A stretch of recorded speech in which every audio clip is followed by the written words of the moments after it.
Hi, and welcome to Halloween Storytime. My name is Orla, and I love scary stories. I love being spooked.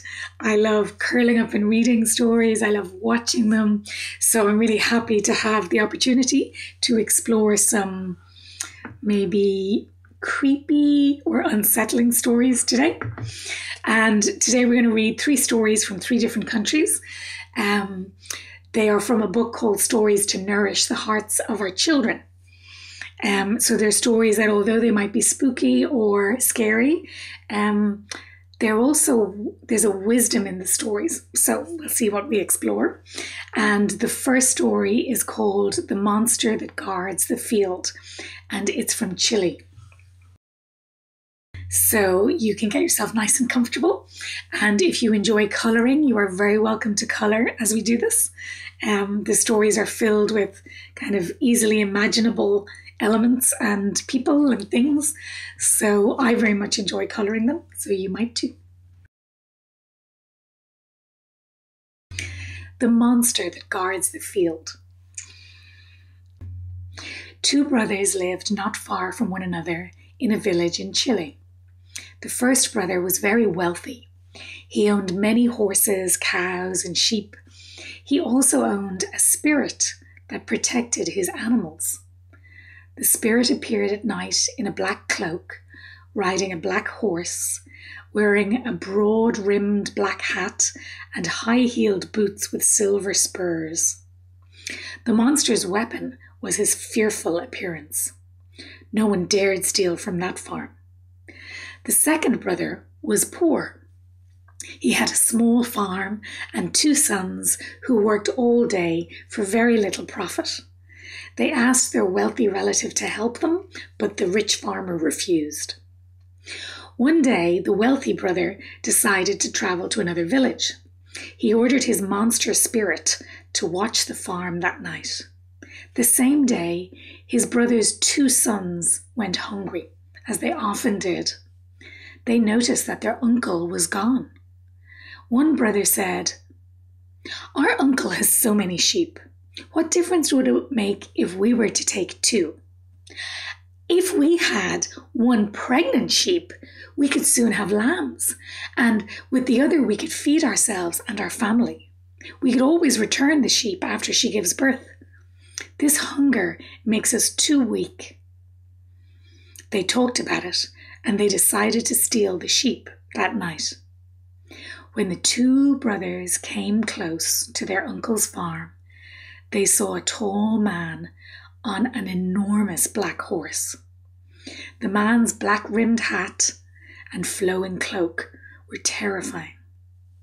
The man rode back and forth, his silver spurs shining, making a whistling sound from deep in his throat. One brother panicked.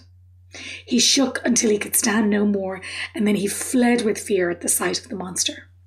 The second brother also trembled, but he stayed calm and watched.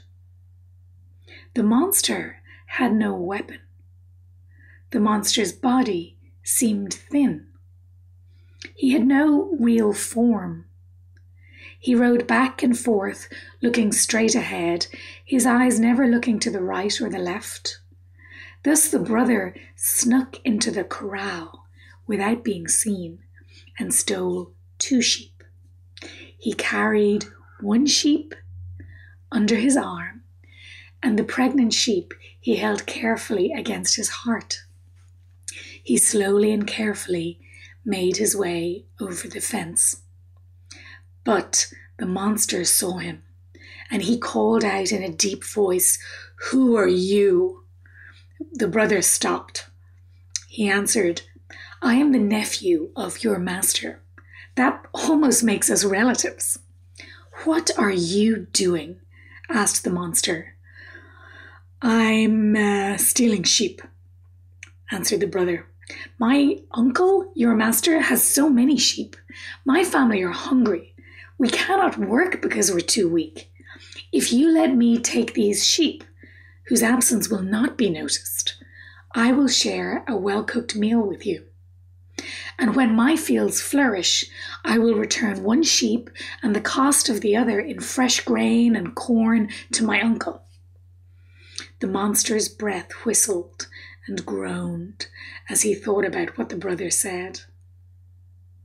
Being hungry himself, the monster replied, "I know hunger well.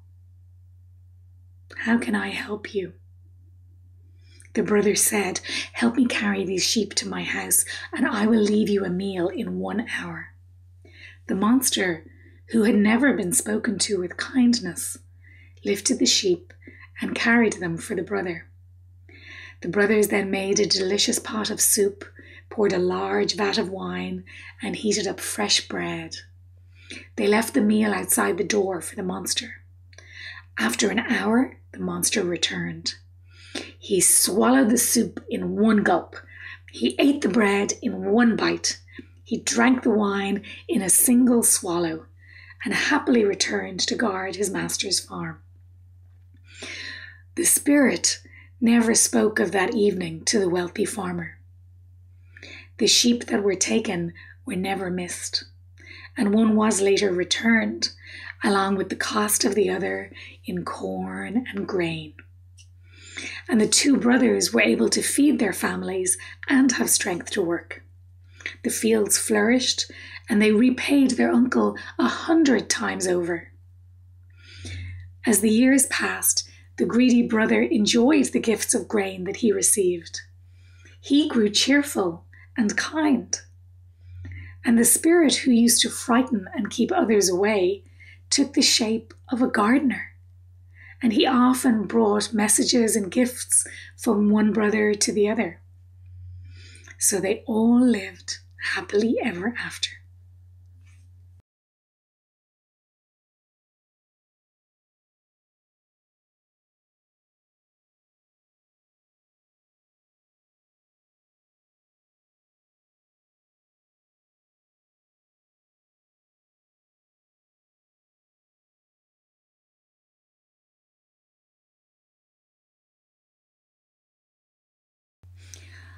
Our second story today is called Raven and Whale, and it is from the Inuit people.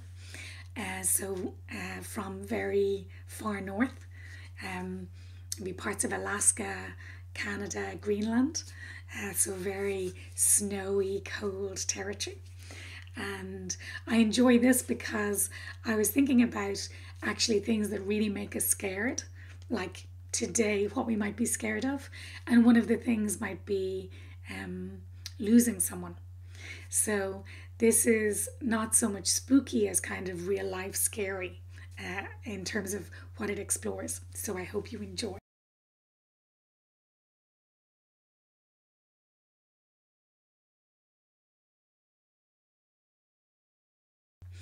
In the very beginning of time, the Inuit people say, Raven made the world.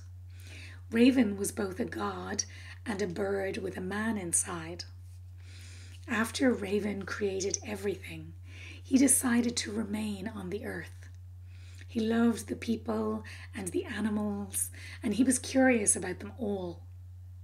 Even though he had made the world, he did not know everything there was to know. Raven liked to paddle his kayak out into the sea. One day he saw a large whale. He said, "I wonder what it looks like inside the belly of a whale." Raven waited until the whale yawned.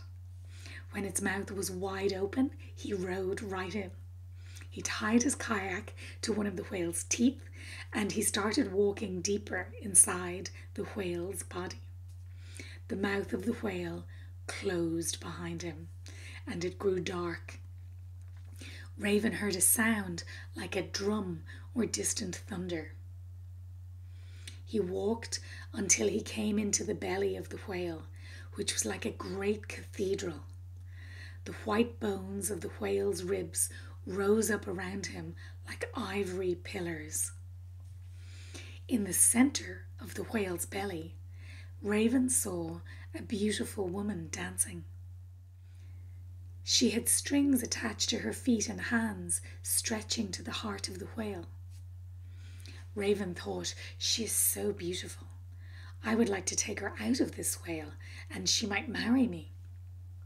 So he said to her, I am Raven. I made the world. Will you come with me into the world and be my wife?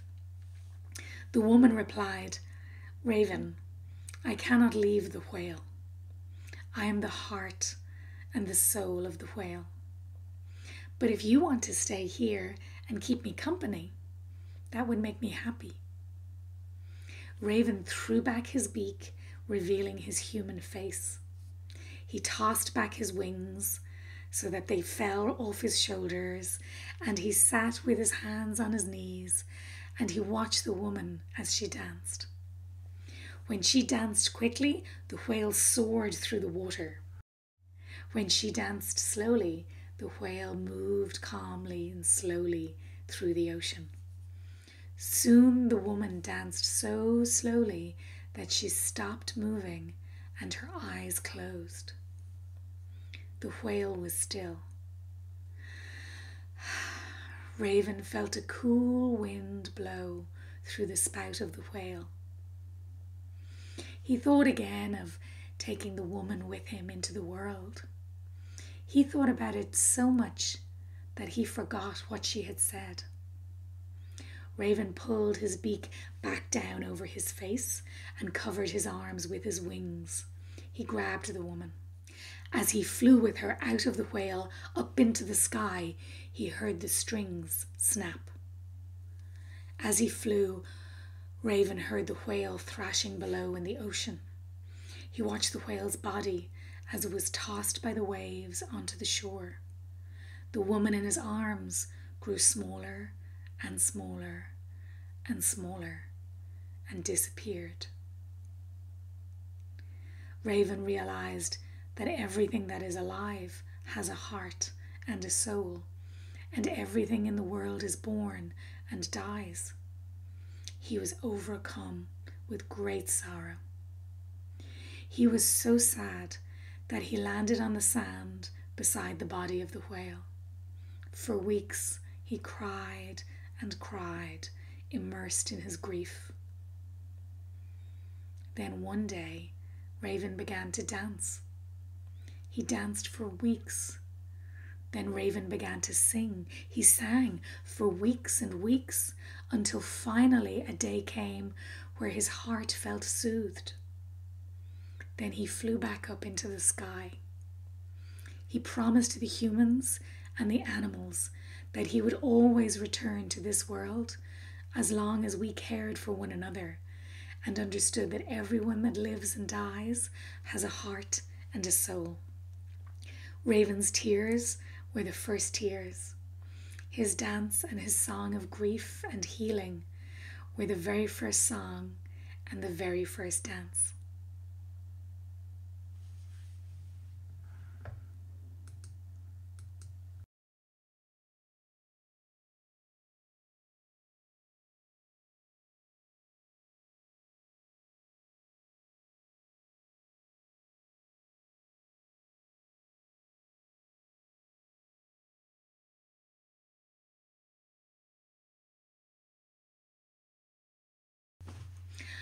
Our third story is called The White Crocodile, and it is from Malaysia. And I love it because it has all the ingredients of a scary story.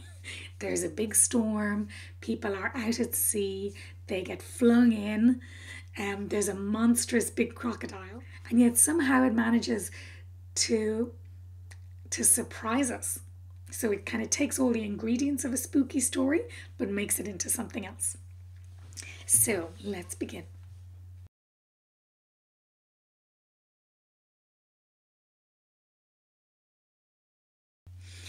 A very long time ago, while two fishermen were out at sea, a great storm suddenly rose up.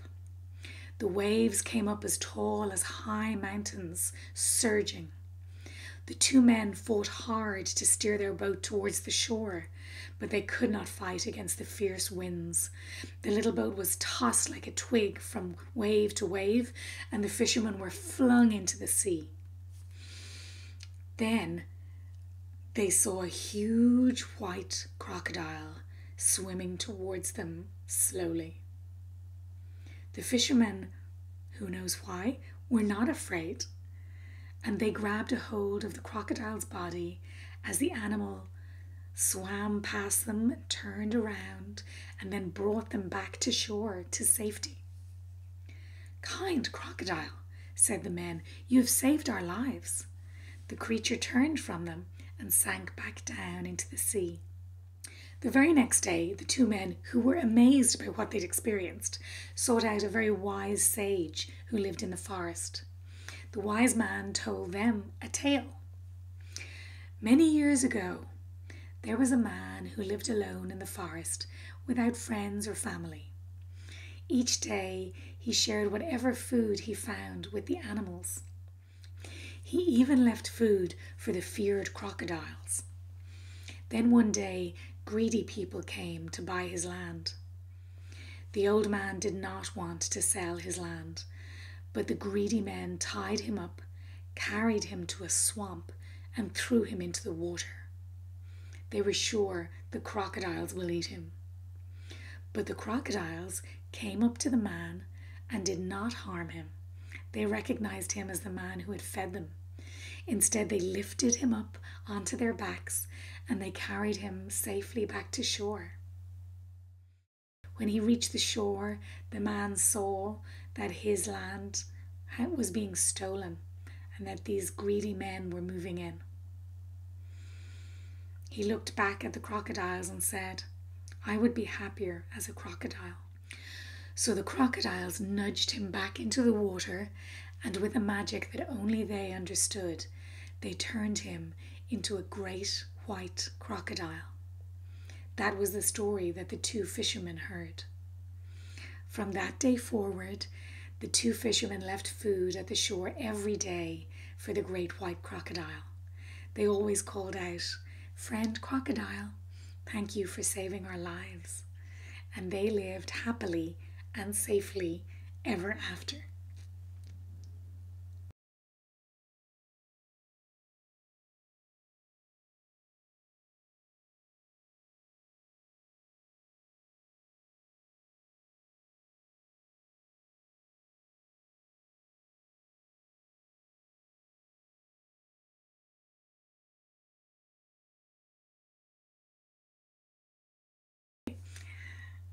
So I hope you've enjoyed Storytime. These 3 stories are from a book called Stories to Nourish the Hearts of Our Children. And I really enjoy them because there's a lot to explore in the stories, you know. They're not so neat. Sometimes they're a little bit messy. And it means that they give us space to explore and reflect on them. They're gorgeous stories to draw and they're lovely stories to rewrite and give the twists and turns that you would enjoy in them.